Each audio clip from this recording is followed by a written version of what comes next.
Nggak terasa minggu ini kita masuk ke seperempat terakhir dari tahun 2022. Udah mau habis nih bre ya. Dan ini adalah minggu ke-39. Kita lihat apa yang terjadi di sejarah teknologi dari tanggal 25 September sampai tanggal 1 Oktober.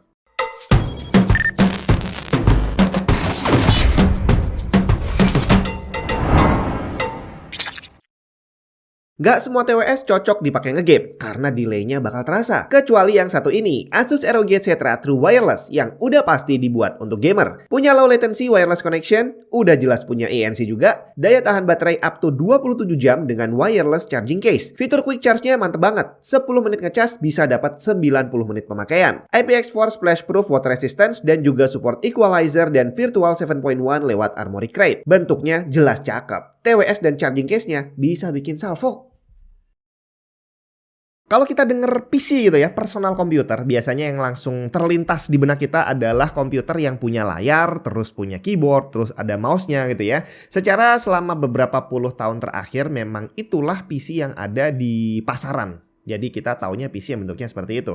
Tapi ternyata tidak selamanya begitu bre. Karena di tahun 70-an itu yang namanya PC, keyboardnya ada tapi layarnya nggak ada. Dan PC pertama di dunia itu didesain seperti itu. Dia rilis di tahun 70-an di mana saat itu komputer masih belum personal. Tanggal 25 September tahun 1973. Sebuah perusahaan dari Kanada bernama Microcomputer Machines memperkenalkan microcomputer buatan mereka yang dinamakan MCM70 pada sebuah konferensi programmer di Toronto. MCM70 ini disebut sebagai device komersial pertama yang layak dikategorikan sebagai personal computer. Setelah dirilis, MCM70 ini berhasil menarik minat banyak perusahaan besar seperti Chevron, Mutual Life Insurance hingga NASA dan US Army. Komputer ini dikembangkan barengan sama Intel dan merupakan device pertama yang menggunakan teknologi prosesor Intel 8008.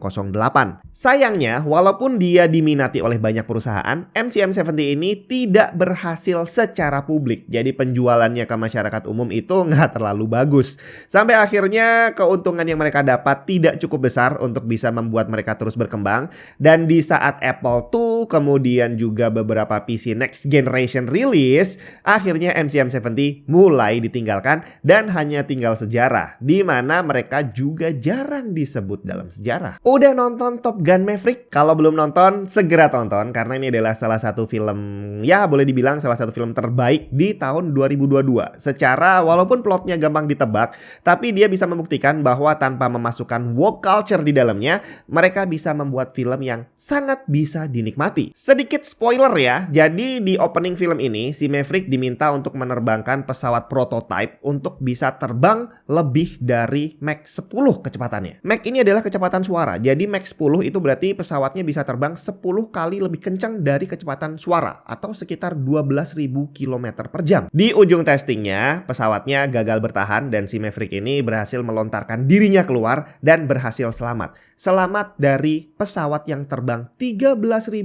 km per jam. Kok bisa? Tapi nggak jadi soal, karena itu semua cuma fiksi bre. Di kehidupan nyata, nggak ada pesawat yang bisa mendekati kecepatan Mach 10. Salah satu pesawat yang berhasil mencatat angka terbang paling cepat adalah Lockheed SR-71 Blackbird dengan kecepatan maksimum Mach 3.3 atau lebih dari 3.500 km per jam. Sedangkan untuk pesawat komersil yang paling cepat, kita udah sering bahas juga di episode-episode sebelumnya, salah satunya adalah pesawat Concorde. Pada tanggal 26 September 1973, pesawat supersonic Concorde berhasil menyelesaikan penerbangan menyeberangi Samudra Atlantik tanpa berhenti untuk pertama kalinya. Penerbangan dari Washington DC ke Perancis ini memecahkan rekor dengan waktu 3 jam 32 menit yang berarti 2 kali lipat dari waktu sebelumnya. Dan kecepatan maksimum yang berhasil dicapai lebih dari 1.500 km per jam atau sekitar Mach 1,2. Kasus Bjorka saat ini masih rame. Negara kita sedang diserang oleh hacker, nggak tahu apakah perorangan atau kelompok gitu ya. Tapi yang pasti sampai video ini dibuat belum tertangkap ini. Siapa si Bjorka asli ini belum tertangkap. Kalau menurut film gitu ya, kalau sampai ada hacker yang secanggih itu dan akhirnya berhasil ditangkap, biasanya bukan dimasukin penjara tapi malah direkrut sama pemerintah. Apakah hal itu beneran bisa terjadi? Nggak tahu bener atau enggak, tapi yang pasti beberapa waktu yang lalu Pak Erick Thohir sempat mengeluarkan statement secara terbuka gitu ya. Dia mengajak para hacker lokal untuk ikut melindungi Indonesia. Apakah artinya pemerintah akan merekrut para hacker? Yang jelas perbuatan hackingnya sendiri itu melanggar hukum hukum. Udah banyak terjadi di seluruh dunia dan salah satu yang tercatat dalam sejarah terjadi tanggal 27 September tahun 1996. Seorang hacker asal Amerika Serikat bernama Kevin Mitnick yang saat itu berusia 33 tahun didakwa bersalah atas kegiatan hackingnya selama 2,5 tahun. Mitnick yang menggunakan nickname Condor berhasil mencuri software bernilai jutaan dolar dari banyak perusahaan besar. Waktu itu ancaman hukumannya adalah penjara hingga 200 tahun. Tapi prakteknya jauh dari itu, bre. Total waktu dia di penjara nggak lebih dari 5 tahun. Dan saat ini dia menjalankan sebuah perusahaan konsultan security bernama Mitnick Security Consulting LLC. Masih dari tanggal 27 September tapi kali ini dari tahun 1998, di mana tanggal ini sempat menjadi hari ulang tahun Google. Kenapa kok sempat? Karena ternyata hari ulang tahunnya ganti-ganti, bre. Google seharusnya lahir tanggal 4 September saat Larry Page dan Sergey Brin mengajukan incorporation paper pada tanggal itu. Atau bisa juga tanggal 7 September saat mereka resmi incorporated. Tapi berikutnya malah tambah bikin aneh karena tanggal ulang tahunnya berubah-ubah terus. Sampai akhirnya Google sendiri bilang memang sengaja mengganti hari ulang tahun tiap tahunnya mengikuti kapan orang pengen makan kue. Aneh juga ya. Tanggal 28 September tahun 1997, sekitar 2 minggu setelah nama Steve Jobs masuk lagi menjadi interim CEO Apple. Apple melaunching campaign Think Different. Mereka ingin memperkenalkan ulang brand Apple dengan menggunakan slogan ini yang ternyata sangat disukai oleh banyak orang dari press, publik, dan juga industri advertising. Bahkan sempat juga memenangkan beberapa award. Dan kalau dilihat sejarahnya, Think Different juga pernah menjadi simbol kebangkitan Apple saat hampir bangkrut di awal tahun 90-an hingga berhasil menjadi perusahaan paling besar di dunia saat itu. Kalau saya tanya nih, kamu sekarang kalau ngetik pakai program apa? Kayaknya hampir 99% pakai Microsoft Word deh ya. Entah Word yang versi berapa, entah original atau bajakan, tapi kayaknya mayoritas orang menggunakan Microsoft Word. Dan semuanya berawal dari tanggal 29 September tahun 1983. Di hari itu Microsoft merilis software pertama mereka, Microsoft Word 1.0 untuk digunakan pada operating system MS-DOS. Word adalah software word processing pertama yang benar-benar memanfaatkan mouse, dan rilisnya Microsoft Word 1.0 ini juga menjadi awal adanya bonus software di majalah. Karena Microsoft saat itu membuat versi demo dari Microsoft Word itu dalam bentuk disket gitu ya, kemudian dijadikan bundling bonus untuk orang-orang yang beli majalah PC World. Beberapa hari lalu saya sempat mindahin PC di rumah dari ruangan yang satu ke ruangan yang lain gitu ya, yang ternyata ruangan baru ini jaraknya lumayan jauh dari WiFi routernya.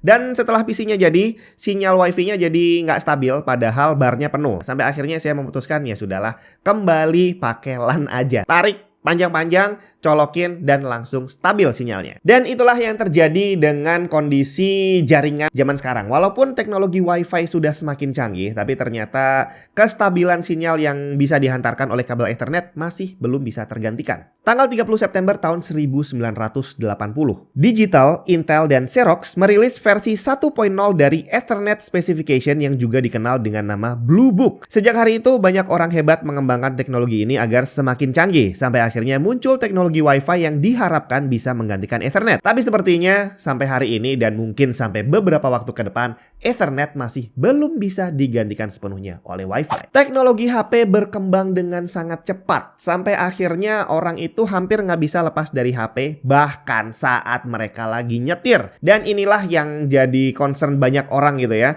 Orang nyetir pakai HP dan akhirnya banyak menyebabkan kecelakaan. Akhirnya di banyak negara, di banyak tempat dibuatlah aturan hukum yang mengatur bahwa penggunaan handphone saat sedang berkendara, saat sedang nyetir itu larangan, melanggar hukum. Karena ternyata yang sempat mengalami kejadian kecelakaan saat nyetir pakai HP itu bukan cuma para pengendara motor dan juga mobil, karena pengendara kereta juga pernah, bre. Ada satu kejadian tragis yang terjadi di tanggal 1 Oktober tahun 2008. Sebuah kecelakaan kereta di Los Angeles, California menewaskan 25 orang dan puluhan korban luka lainnya. Kabarnya disebabkan karena Metrolink engineer dari komuter trainnya sedang SMS-an tepat beberapa detik sebelum terjadinya tabrakan. Hal ini membuat banyak negara bagian di Amerika Serikat memberlakukan aturan ketat tentang penggunaan HP di saat sedang berkendara. Dan itulah sejarah teknologi yang terjadi minggu ini. Kita ketemu di episode berikutnya minggu depan.